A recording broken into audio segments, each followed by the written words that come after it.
اعوذ باللہ من الشیطان الرجیم بسم اللہ الرحمن الرحیم۔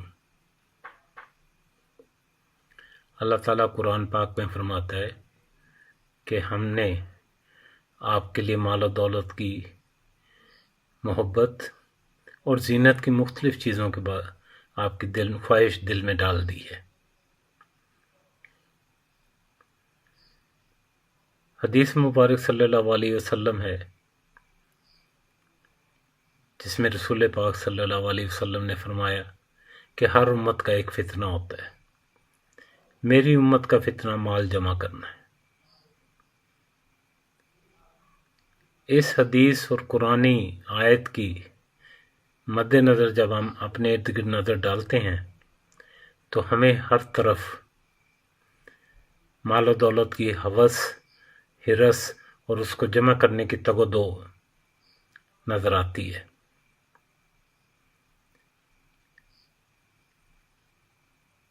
ایک دوسری حدیث مبارک میں حضور پاک صلی اللہ علیہ وسلم نے فرمایا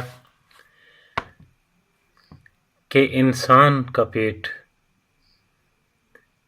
کبھی نہیں بھرتا، اگر اس کے پاس سونے کی ایک وادی ہو تو اس کا دل کرتا ہے کہ اس کے پاس ایک اور اسی طرح کی سونے کی وادی ہونی چاہیے۔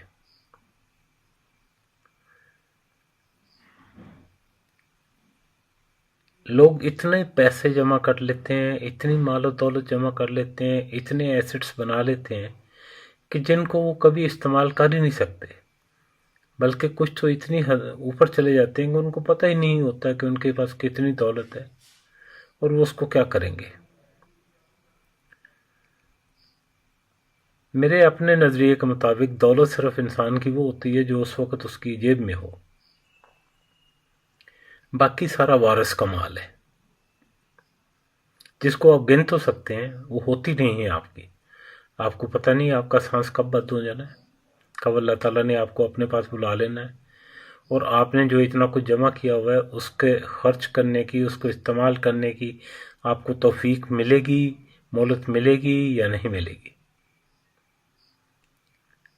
میں اس چیز پر بہت پریشان ہوتا تھا کہ لوگ اتنے دولت کیوں جمع کرتے ہیں اور وہ آخر اس کا کیا کریں گے۔ تو اس کا جواب بھی مجھے قرآن پاک میں ملا، سورۃ تکاثر میں، جس میں اللہ تعالیٰ نے فرمایا کہ آپ لوگ دولت جمع کرنے کی تگ و دو میں دوڑتے دوڑتے قبر تک جا پہنچتے ہیں، اور جب اس کے قریب پہنچتے ہیں اور جب وہ قبر نظر آنا شروع ہو جاتی ہے، ذہنی طور پر یا بیماری کی وجہ سے یا عمر کی وجہ سے، تو پھر انسان سوچتا ہے کہ میں نے زندگی کن فضول کاموں میں لگا دی، میں وہ چیزیں اکٹھی کرتا رہا جو میری تھی ہی نہیں، جن کی مجھے ضرورت بھی نہیں تھی۔ رسول پاک صلی اللہ علیہ وسلم نے کسی نے سوال پوچھا کہ سب سے بہترین عمل کیا ہے، تو آپ صلی اللہ علیہ وسلم نے فرمایا اعتدال، ہر کام درمیانہ روی سے کریں۔ درمیانہ روی سے ہر چیز کرنے کا نام اعتدال ہے، جس میں آپ انسانی خواہشوں اور جبلتوں کو شیطان کے پنجے سے نکال کر خدا تعالیٰ کی رضامندی میں شامل کر لیتے ہیں، تو پھر آپ اعتدال میں آ جاتے ہیں۔ اعتدال کا دوسرا نام صوفی ہے۔ صوفی ہمارے معاشرے میں بڑا ایک اچھا اور پسندیدہ نام سمجھا جاتا ہے۔ تو صوفی کا مطلب ہی کچھ نہیں سوائے اس کے کہ وہ اعتدال میں رہتا ہے، وہ کوئی چیز تجاوز کر کے خدا تعالیٰ کی جو بنائے ہوئے قانون ہیں یا رسول پاک صلی اللہ علیہ وسلم نے جو ہمیں طریقے بتائے ہیں ان سے تجاوز نہیں کرتا، تو وہ اعتدال میں رہتا ہے۔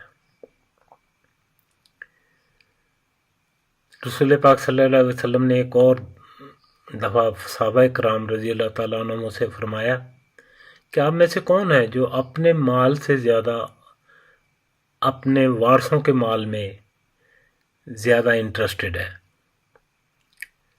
تو صحابہ کرام رضی اللہ تعالیٰ عنہ نے جواب دیا کہ ایسا تو کوئی نہیں۔ تو رسول پاک صلی اللہ علیہ وسلم نے فرمایا کہ آپ کا مال وہ ہے جو آپ نے کھا پی لیا، پہن لیا، جو آپ نے اپنے ہاتھ سے خرچ کر لیا، جو آپ نے اپنے ہاتھ سے صدقہ دے دیا۔ اس کے علاوہ جو باقی مال ہے وہ سارا وارث کا مال ہے۔ جو ہی ایک انسان فوت ہو جاتا ہے تو اس کی ملکیت ختم ہو جاتی ہے، اس کا تو نام بھی اپنا نہیں رہتا۔ تعزیت کرنے والے، افسوس کرنے والے، جنازہ پڑھنے والے آتے ہیں تو وہ پوچھتے ہیں میت کدھر ہے، وہ یہ نہیں کہتا ہے کہ فلانا آدمی کدھر ہے، وہ کہتے ہیں میت کدھر ہے۔ تو جب آپ ایک نام سے میت بن جاتے ہیں تو آپ کا ملکیت کے حقوق بھی ختم ہو جاتے ہیں، اور وہ ملکیت ان لوگوں کی ہو جاتی ہے جو کہ آپ کے وارث ہیں، اور جن کی تقسیم کا حکم سورہ نساء میں اللہ تعالیٰ نے بتایا ہے کہ کیسے تقسیم کرنی ہے۔ تو یہ سب غور کرنے کی چیزیں ہیں۔ اتنا مال رکھیں جتنا آپ کو ضرورت ہے۔ اسلام میں مال کمانے پہ کوئی پابندی نہیں ہے، جتنا مرضی کمائیں۔ مال کو سینت سینت کر جمع کرنے پہ کو ناپسندیدہ فعل قرار دیا گیا ہے، جو کہ نہیں ہونا چاہیے۔